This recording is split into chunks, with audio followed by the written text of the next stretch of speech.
The first one, Lou Ferrigno was there. It was in Helsinki, Finland. Yeah. It was in the, inside of a hockey rink. That was weird and strange. We had that show. Yeah. Lee Labrada was there. I competed against Lee Labrada. Dorian Yates, was only in his 230 something back then. Yeah. That was the beginning of the whole Yates era. You know what I mean? And that was a very, very special moment. I mean, I ended up getting second out of nowhere. I was like, wow, that blew my mind. I was always amazed. I was always amazed at how because you forgot your music, didn't you? And you put a really good posing routine to something that wasn't even your music. 92. Yeah, it was never. No, I didn't even have my music. I ended up music got lost in the luggage because the luggage didn't make it through the tours. You got to remember, we would fly, then we would check our bags, then we would go. Sometimes my trunks didn't even show up in other countries. Yeah. And I would have to borrow some trunks from someone else and just tell the DJ, hey, look, I don't know what you got. Just play some opera classical music. And I would just make stuff up, as I would go on stage. And this is why people are like, man, how did you get that routine? How did you do this? I don't know. I just was in the moment.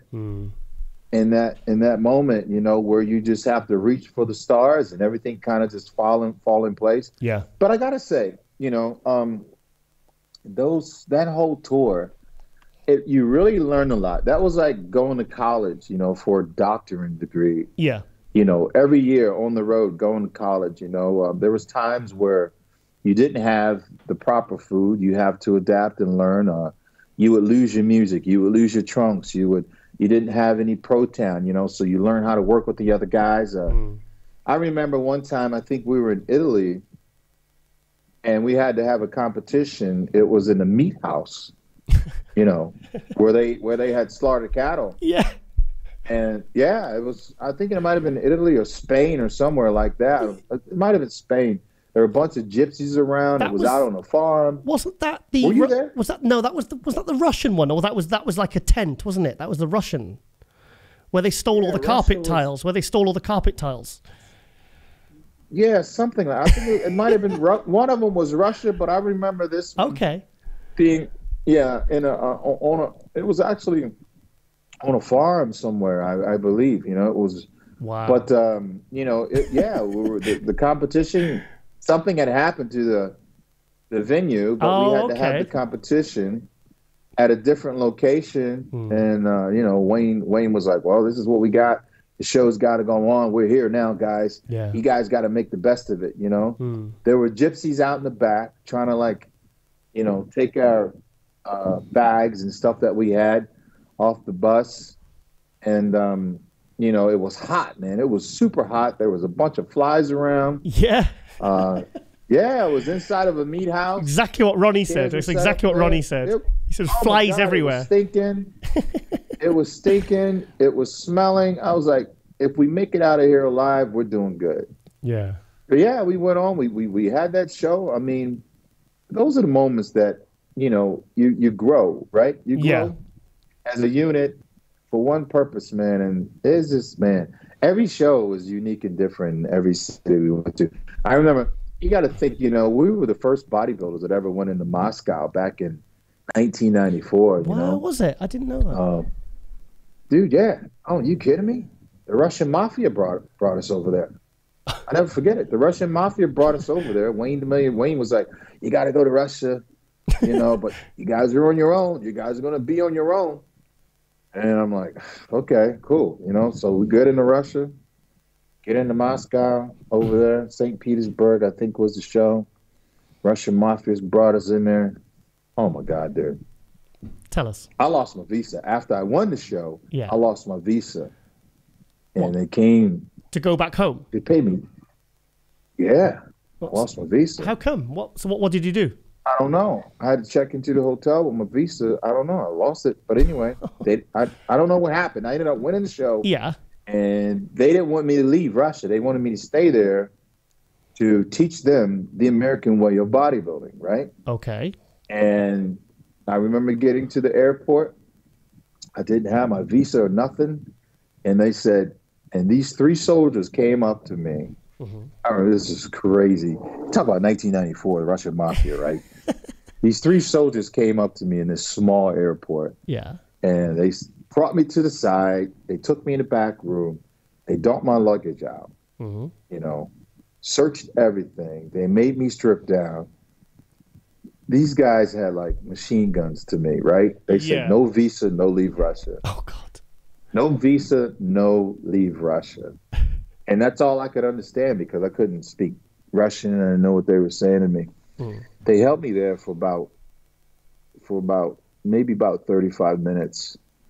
And they finally let me go on the plane. And they put me on this bus, drove me out across like this field, looked like a cornfield. You're talking 1994. You know, this is 26 years ago. Russia was really, really bad then. Yeah. It wasn't the Russia like it is now. You know, the Mafia was running everything, you know. I guess they figured they paid these American bodybuilders all this money, and they had U.S. cash, right? And now here we are. We're going to leave. That was very, very disgraceful, and it wasn't proper. And they wanted us to stay there and teach them the way. So we were going. And to stay there. They didn't like that too well. So what do you think happened to your visa then? What do you think happened to the visa?